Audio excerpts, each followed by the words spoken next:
Hey kids, Alan here, just outside my nerdery. I've been absent from these posts for about a week because last Wednesday when Trump went full on everything but wear a pointy white hood at the National Association of Black Journalists event last Wednesday.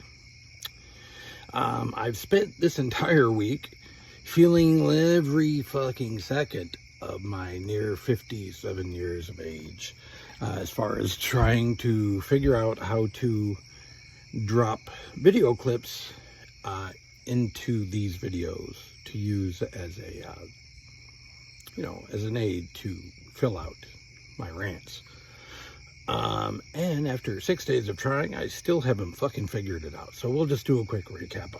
National Association of Black Journalists, also known as NABJ, invited Trump to their event last week.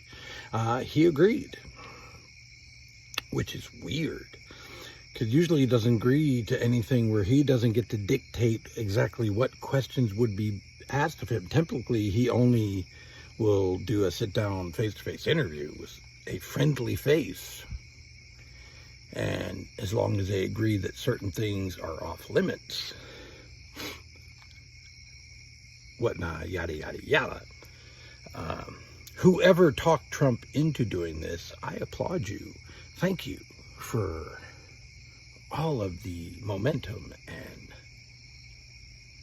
votes you gave to Vice President Harris and her new VP pick, Tim Walz.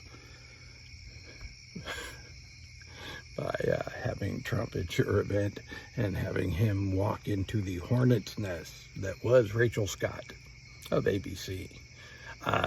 Rachel Scott basically, she asked Trump a pretty simple question, but she prefaced it as a good journalist does. So her question was basically about Trump and racism and whatnot.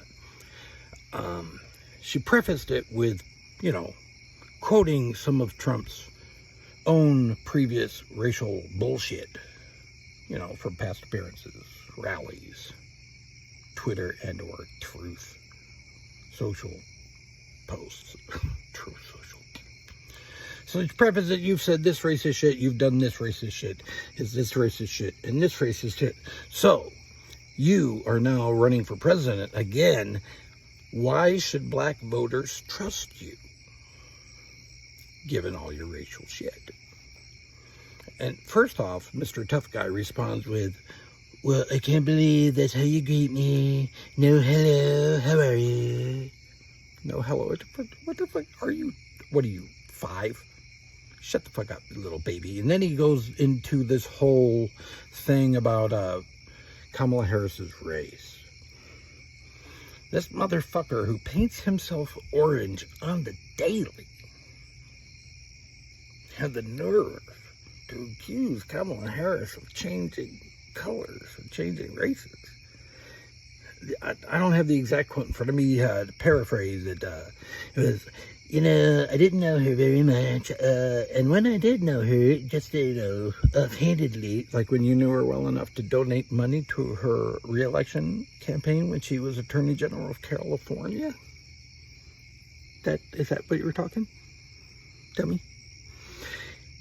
But when I first was aware of her, she was pushing her Indian heritage. I thought I was under the impression she was only Indian. And then all of a sudden you look over, and now poof, suddenly she's black. She turned black. Out of the blue, or maybe out of the black, I don't know. She just changed. I don't know how, so, somebody should look into it. Look into what?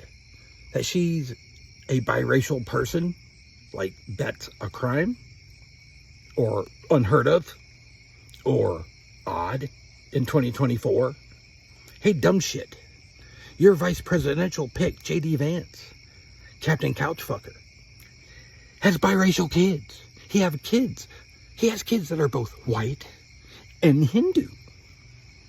Because his wife is Hindu. Kamala Harris's dad is Jamaican. Typically a black race. Her mother is Indian. So she's both, dumb fuck. And as far as her trying to claim that she was claiming to be Indian and not, you know, acknowledging her black heritage before now, dummy. She went to an HBCU, historically black college or university. You're an idiot and a racist. You literally should have just put a white fucking pointy hood on during that appearance. And then, following that up, you had Trump's running mate JD Vance with his Kamala doesn't have skin in the game to run this country because she hasn't birthed children, goes on multiple news outlets and says, you know, the room on a country that's run by childless cat ladies. Ooh, you don't know who you just pissed off, sonny. That's half your fucking base. That's a whole lot of the country now, especially in the younger demographics. People are waiting longer to have kids. They want to have their life in order before they have kids. You stupid fuck. Hey, guess what? And here's a fun fact for you, JD. Clarence Thomas's wife, Ginny Thomas, happens to be a childless cat lady. And look at all the fuckery she has been able to do while her husband has been a Supreme Court justice. Republican Party. I don't think that that ticket you just nominated, I don't think they have a combined IQ of 60 between them. Kamala changes races. We can't have childless cat ladies within the country. JD Vance. Whew. GOP. You sure can pick them. Anyway, I'm going to get back on topic tomorrow, which is I'm going to start a series of videos breaking down some of the scarier parts of Project 2025. If you have not heard of it, Google it. Read it if you want. It's 900 plus pages, but there are highlights that you can skim through, and those will terrify you plenty. But in the meantime, you can like and subscribe. Sorry, I'm stumbling over my words a bit. I'm not usually having my bourbon for the evening. This week has got me so frazzled, I needed something to make me mellower, which comes in the form of good old-fashioned medical grade marijuana. Thank you, John Kasich, for my medical marijuana card. Anyway, like and subscribe if you feel like it. I'd appreciate it very much. I'm trying to build something. I'm in a new chapter of my life, and I'm just trying to rebuild a semblance of a life, a fuller life. Anyway, like and subscribe. Got anything you'd like to say, leave it in the comments. We can hash things out. All that good stuff. Vote blue, kids. I mean it. This is, I say it and I say it and I mean it every time. It's the shit this time. As much as we thought 2020 was the most important presidential election in the history of this country, which it probably was, 2024 beats it hands down.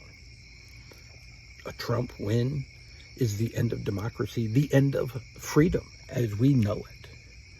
Because if Trump wins, unless you're white, rich, and preferably male, your freedoms are fucked if Trump gets his ass back in the White House.